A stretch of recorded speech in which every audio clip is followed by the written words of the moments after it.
Hello friends, दोस्तों आज हम रीजनिंग के कुछ और अति महत्वपूर्ण प्रश्न देखते हैं। दोस्तों वेरी इंपॉर्टेंट क्वेश्चन। आइए दोस्तों शुरुआत करते हैं पहले प्रश्न से। एक थैले में 270 सिक्के हैं। किस किस के? 1 रुपए वाले हैं, 50 पैसे वाले हैं, 25 पैसे वाले हैं। और जिन सिक्कों का मूल्य क्या दिया? मूल्य अनुपात में 8:5:3 दिया हुआ है। 25 पैसे के सिक्कों की संख्या ज्ञात कीजिए। 72, 90, 108, 112। दोस्तों यदि ऐसी संख्या आपको दी जाए और मूल्य दिया जाए, क्या दिया जाए? मूल्य दिया जाए।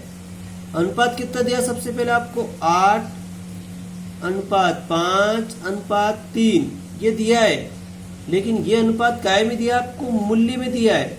काय में दिया? केवल अनुपात नहीं दिया है। केवल अनुपात होता तो केवल जोड़ लेते, केवल संख्या को अनुपात को जोड़ लेते, लेकिन उसने मूल्य में दिया है तो इसको मूल्य में बनाना पड़ेगा। काय में बदलना पड़ेगा इसको? मूल्य में। तो 1 रुपए वाले 8 है। 1 रुपए वाले का अनुपात कितना है? 8 है, यानी 8 ही रहेगा, है ना। 1 रुपए 8 के बराबर है। अनुपात प्लस, अब सबको जोड़ेंगे ना।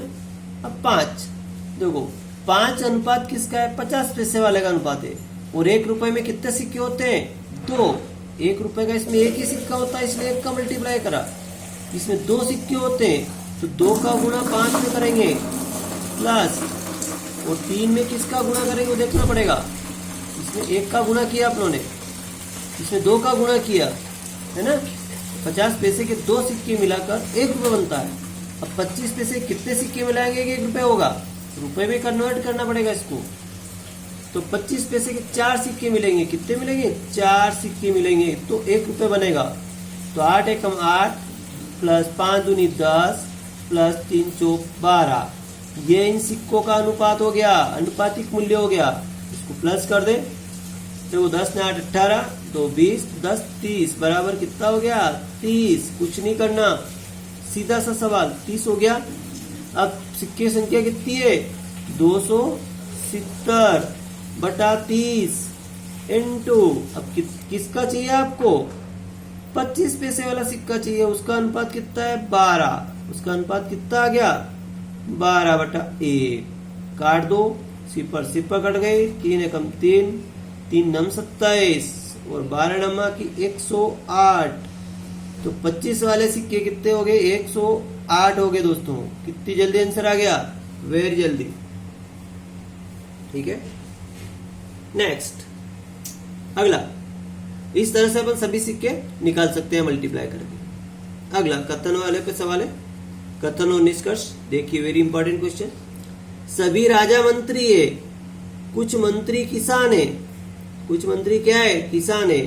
अब 4 निष्कर्ष निकल रहे हैं। कुछ मंत्री किसान है, कुछ किसान मंत्री है, सभी मंत्री राजा है, कुछ राजा किसान है, कोई राजा मंत्री नहीं है। पहले अपन निष्कर्ष पे चलते हैं, कथन पे चलते हैं। कथन के यहां से शुरू करेंगे दोस्तों। देखिए सभी राजा मंत्री है। देखो सभी राजा,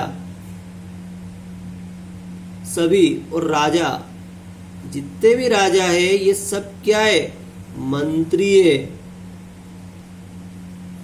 सभी राजा मंत्री है, ठीक है। जितने राजा वो सब क्या है? मंत्री का एरिया आ गया। और कुछ मंत्री किसान है। जो मंत्री है इसमें से कुछ किसान है, कुछ किसान है। जितने राजा सब मंत्री है, लेकिन उसमें कुछ मंत्री किसान है। ये तो उसके कथन हो गया। अब निष्कर्ष, पहला कथन देखो, कुछ किसान मंत्री है, कुछ किसान, जो किसान का एरिया है इसमें कुछ मंत्री है। यानी पहला वाक्य बिल्कुल राइट है। पहला पर का निष्कर्ष इसका पूरा राइट है। कुछ किसान, जो किसान है वो मंत्री है, बिल्कुल राइट है। दूसरा कह रहा सभी मंत्री राजा है। सभी मंत्री राजा है, ऐसा नहीं कहा। इसने कहा कि राजा मंत्री है। देखो इसने कहा राजा मंत्री है। सभी मंत्री, मंत्री राजा है और मंत्री राजा है, ऐसा नहीं कहा इसने। इतने मंत्री को राजा नहीं कहा, राजा को मंत्री कहा है। इसलिए दूसरा वाक्य इसका गलत। दूसरा, पहला ऑप्शन राइट हो गया, दूसरा गलत हो गया। तीसरा कह रहा कुछ राजा किसान है। अब जब राजा किसान हो ही नहीं सकते, कुछ मंत्री ही किसान है, राजा किसान इसके हो ही नहीं सकते, इसलिए ये भी गलत। कोई राजा मंत्री नहीं है, कोई राजा मंत्री नहीं है, सभी राजा मंत्री है, इसके हिसाब से सभी राजा मंत्री है, लेकिन ये कह रहा कि कोई भी राजा मंत्री नहीं है, इसलिए ये बात भी इसकी गलत है, ये बात भी इसकी गलत है। तो कौन सा ऑप्शन राइट हो रहा? ए राइट हो रहा। केवल निष्कर्ष एक निकलता है, केवल निष्कर्ष एक निकलता है। ठीक है दोस्तों, इस तरह के प्रश्न बहुत सारे आए हैं आपकी कंपटीशन एग्जाम में, एक और सीखिए दोस्तों।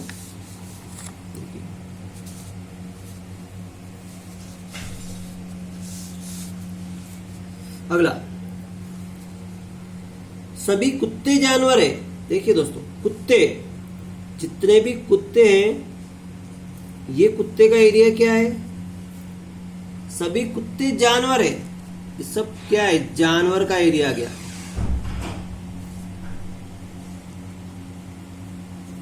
जितने कुत्ते सब क्या है? जानवर है। ठीक है, अब सभी जानवर स्तनधारी है, जितने जानवर सब स्तनधारी, स्तनधारी मतलब दूध देने वाले हैं।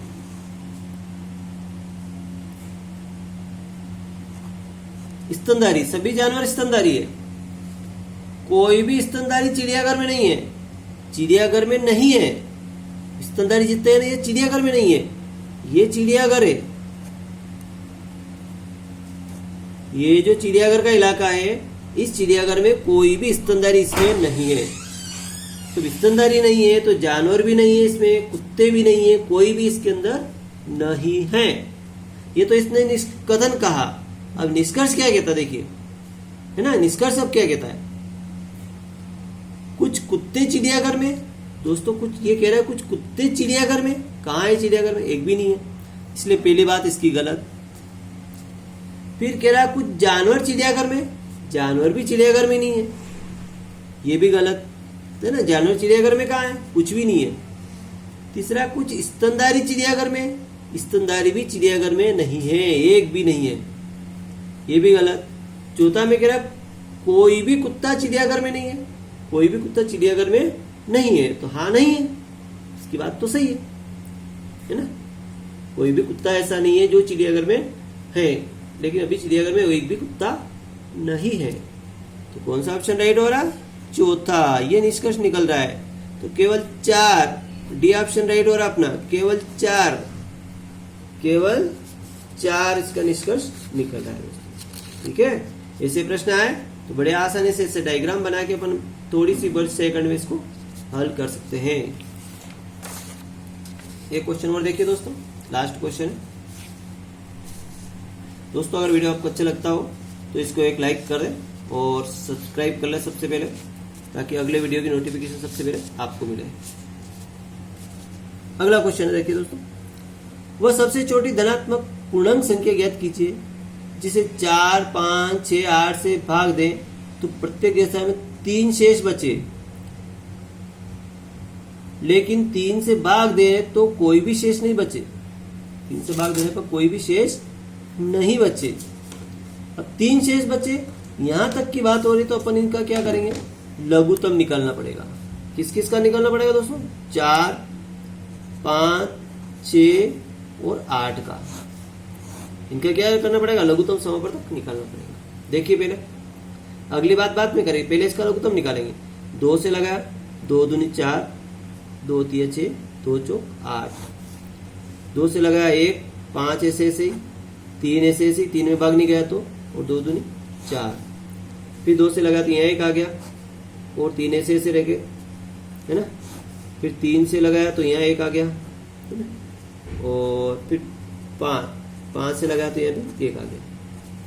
ठीक है, तो अब इनका मल्टीप्लाई कर दो। 2 दूनी 4, 4 दूनी 8, 8 दिया 24, 24 पंजे 120, 120। ये कह रहा है प्रत्येक दशा में 3 शेष बचते हैं, भाग देने में 3 शेष बचते हैं, तो 3 शेष बचते हैं, उस 3 को प्लस कर दो तो 123, 123। अब 123 तो आ गया। ठीक है, अब क्या कह रहा है? जो भी प्लस शेष बचे ना वो इसमें जोड़ दो, लेकिन अब क्या है, तो हो गया। अब एक क्या कह रहा है, लेकिन 3 से भाग देने पर कोई शेष नहीं बचे। 123 में 3 का भाग लगाओ, 3 का भाग लगाया, 3 चौक 12, 3 एकम 3, कुछ भी शेष नहीं बच रहा। तो अपना 123 पूरा राइट आंसर हो गया। 123 अपना राइट आंसर। ठीक है दोस्तों, यदि अपन पहले ऑप्शन से चलते तो सारे ऑप्शन ऐसे थे जिसमें 3 का भाग जा रहा था। सारे ऑप्शन ऐसे, जैसे अपन इस ऑप्शन को देखें 24, देखो इस ऑप्शन से अगर बात करें कि 3 से भाग दे, कोई शेष नहीं बचे, इस पे 3 का भाग लगाओ, 3 8 24 और 3 3 एकम 3। ठीक है, इसमें दे 3 एकम 3 दूनी 6, 3 एकम 3। इसमें 729 में भी जा रहा है, देखो 729 में भी 3 का भाग लगा, देख लिए 3 दूनी 6, 1 3 चौक 12, 9 3 3 9, है ना। सभी ऑप्शन ऐसे जो 3 से भाग में कट रहा है। अब आप ये नहीं कि जल्दबाजी में करके 3 से भाग लग रहा, किसी में भी लग रहा चलो लगा दो, तो अपना आंसर गलत हो जाएगा दोस्तों। इसलिए पहले इसका एलसीएम लेके हल करें, 3 प्लस करें, और वाकई में आंसर कौन सा आ रहा है, 120 आ रहा है। इसमें 3 प्लस करें 123 आ रहा है, और इधर भी 123 आ रहा है, वो 3 से भाग लगाने पर भी कोई शेष नहीं बच रहा है। इसलिए ऑप्शन अपना 100% 123 राइट होता है। तो थैंक यू दोस्तों, वीडियो अच्छा लगे लाइक करें और शेयर करना न भूलें, सब्सक्राइब करना न